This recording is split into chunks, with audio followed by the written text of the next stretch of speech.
the way down the trunk, starting to go. And then over on Pink Point. And I was like, man, I'm like, to my dad and his mom, his wife, and her son. You guys have to come see. I didn't tell them what it was. And they're like, let's see it. And they're like, yeah, we watch the sunset. Iago, he was her son. He came down. And so.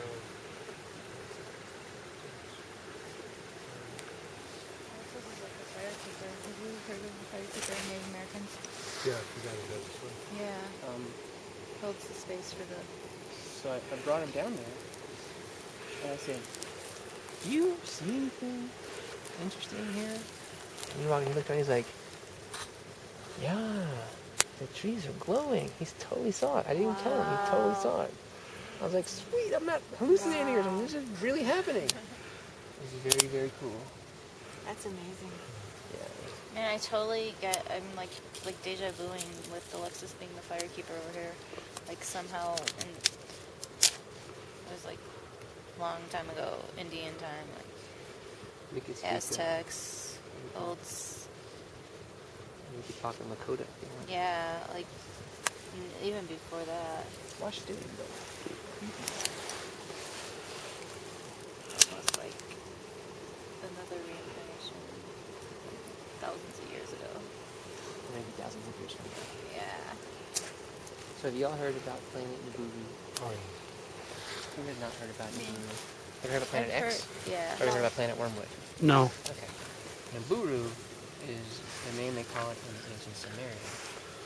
Planet X is the name that modern-day astronomers and scientists refer to it. And Planet Wormwood is how it's referred to in the Bible. Oh, that's where it was. Okay. And so, apparently, the story goes like this. There's a planet called Nibiru that's on a 3,500-year elliptical orbit around the sun, in comet orbit. It actually has its own sun, a brown dwarf. And it's its own, so our sun is a binary system, and that's the twin to our sun is that brown dwarf. And it's on that 3,500-year elliptical orbit. And Nibiru is one of the planets that's orbiting that sun. And on that planet Fire divas. lives a race of beings called the Anunnaki. The what? Anunnakis? Anunnaki. Oh yeah, I have heard of these people.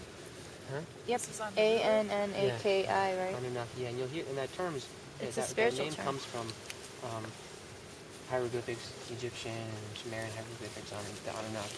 Some of them are here right now, though. No, Do you know that? No, I don't think so. That's what they said in From, the... from what I understand, they're like 60 feet tall. They're Oh. giants. Well, according to us, they're giants. But who knows the truth of it? But one of the things is that they say that when they came through on one of their cycles, the Anunnaki are advanced and intelligent, technologically, whatever. They found on this planet the primates, and they figured that they could take the primates and splice their own DNA into them and create humans. And so they created humans, which, the interesting, there's a couple of things that are kind of interesting about that. One is primates are very strong. Pound for pound, they're 5 or 6 times stronger than we are. So as far as primates go, we're pussies. We're really weak. Second thing, primates have 48 chromosomes and humans have 46 chromosomes. And the first 2 chromosomes in humans are twice as dense as any of the rest. So it almost looks like that they fused number 1 and number 2, number 3, number 4. And they did, and so who knows? Maybe it's true, maybe it's not. It's kind of fun to talk about. And so they created us, and some say they created us to mine gold because they have some problem with their whatever it is. They created us? Yeah, Humans? they created us to be their workers and their slaves. But I don't think slaves like in a kind of way. I think more slaves than that. Like workers. Yeah, they want us to mine gold because it helps them fix their planet or something. Who knows? Mine, okay. They want the gold. They come and collect it. They'll come and collect it, and who knows what they'll do. Maybe they'll keep us as pets. Like Domino, she's like this tall. So we would be that equivalent to them. Just have little humans.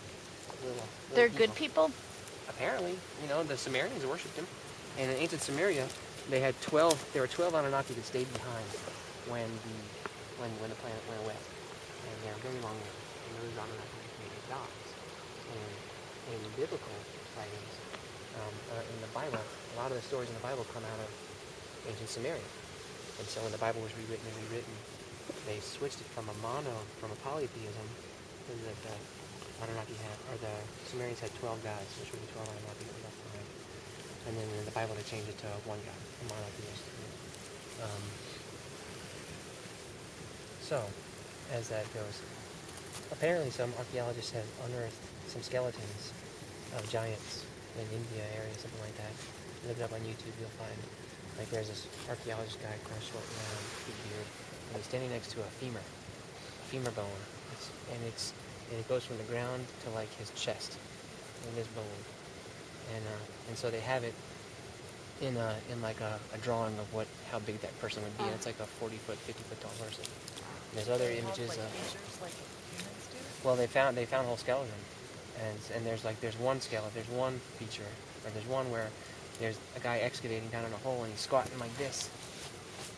Here, he's excavating. The picture's from up top, and he's squatting next to a skull, like a human-looking skull that's like the size of a VW bus, or a VW bug. It's So huge. when they come back, are they going to take people up to their planet or Who something? fuck knows? I don't know. I don't even know if any of this is true. I've read a. But they may take people back to their planet. They may not. But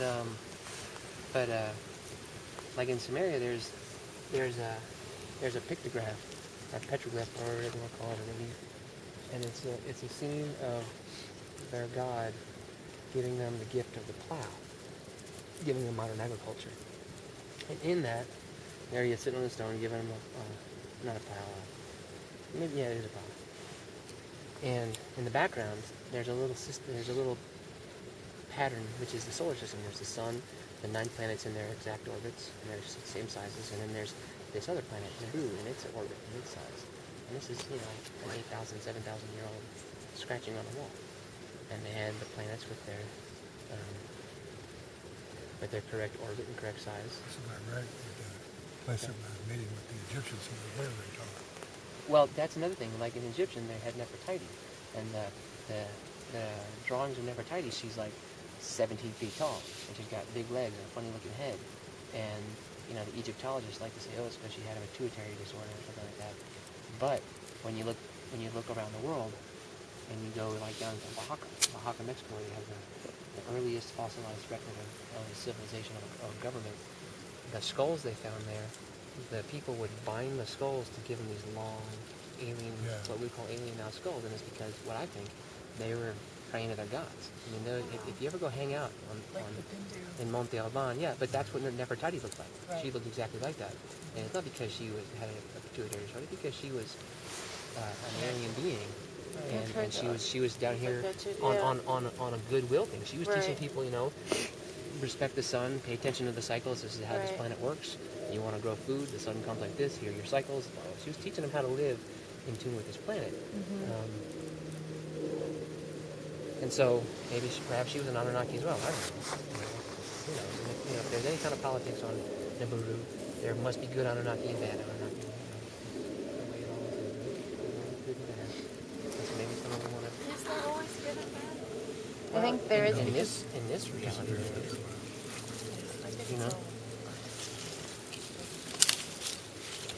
I think when you get to a place where there's neither good or bad and you're just in a one space, there's. There's hope.